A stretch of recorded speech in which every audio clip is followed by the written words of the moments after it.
To be or not to be, that is the question.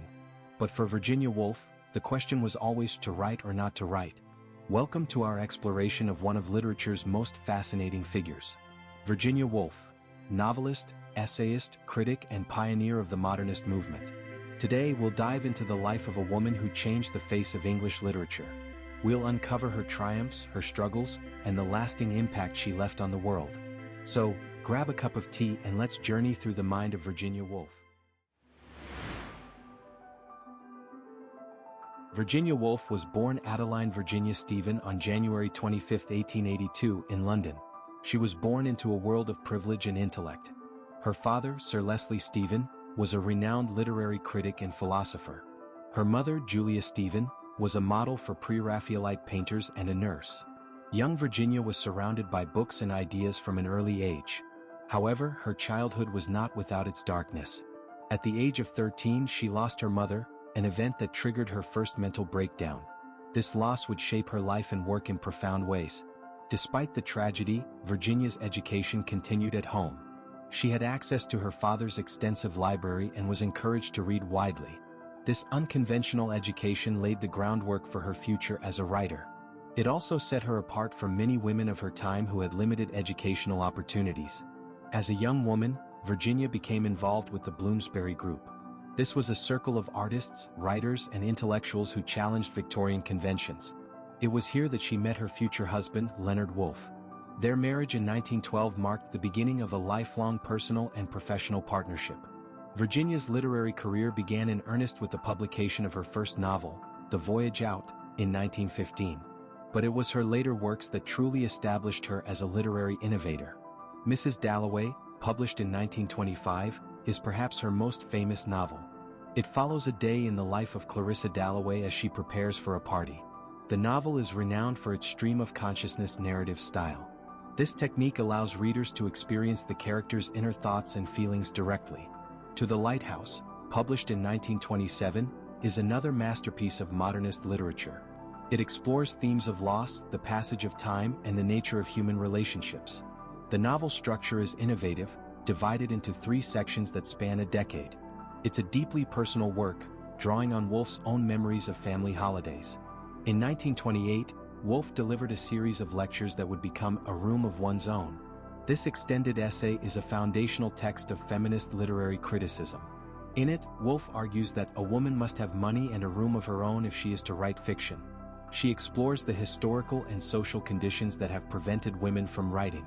The essay remains relevant today, continuing to inspire discussions about gender and creativity. Woolf's writing style was revolutionary for its time. She rejected the conventional narrative structures of the 19th century. Instead, she focused on the inner lives of her characters. Her prose is lyrical, often described as painting with words. She used stream of consciousness to capture the fluid nature of thought and memory. This technique allows readers to experience the world through her characters' perceptions. Woolf's novels often lack traditional plots.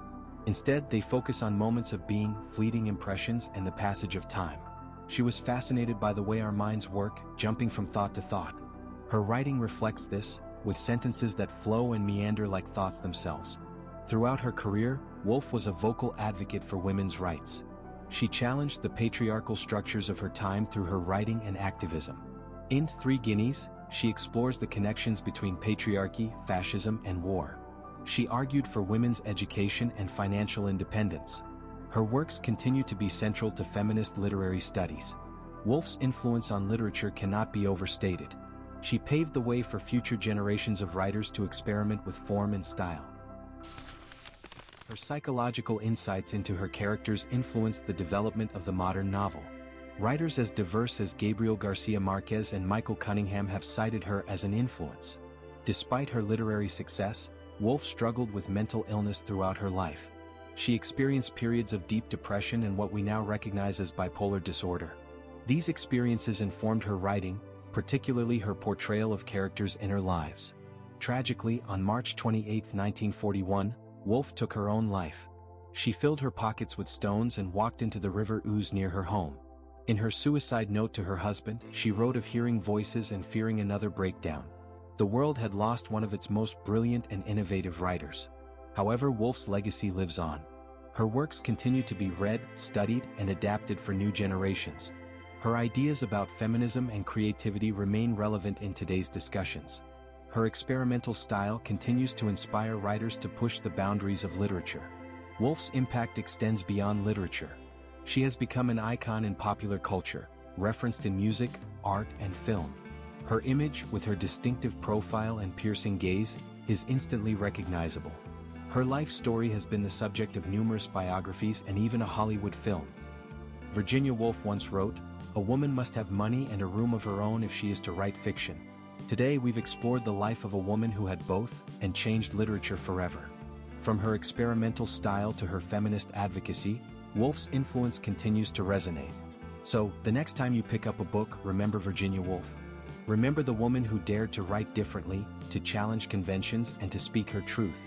And perhaps, inspired by her courage, you'll find your own voice too. If you've enjoyed this video, please like, share, and subscribe for more literary journeys. And now, I leave you with a question. Which Virginia Woolf work will you read next? Until next time, keep reading, keep thinking, and keep questioning.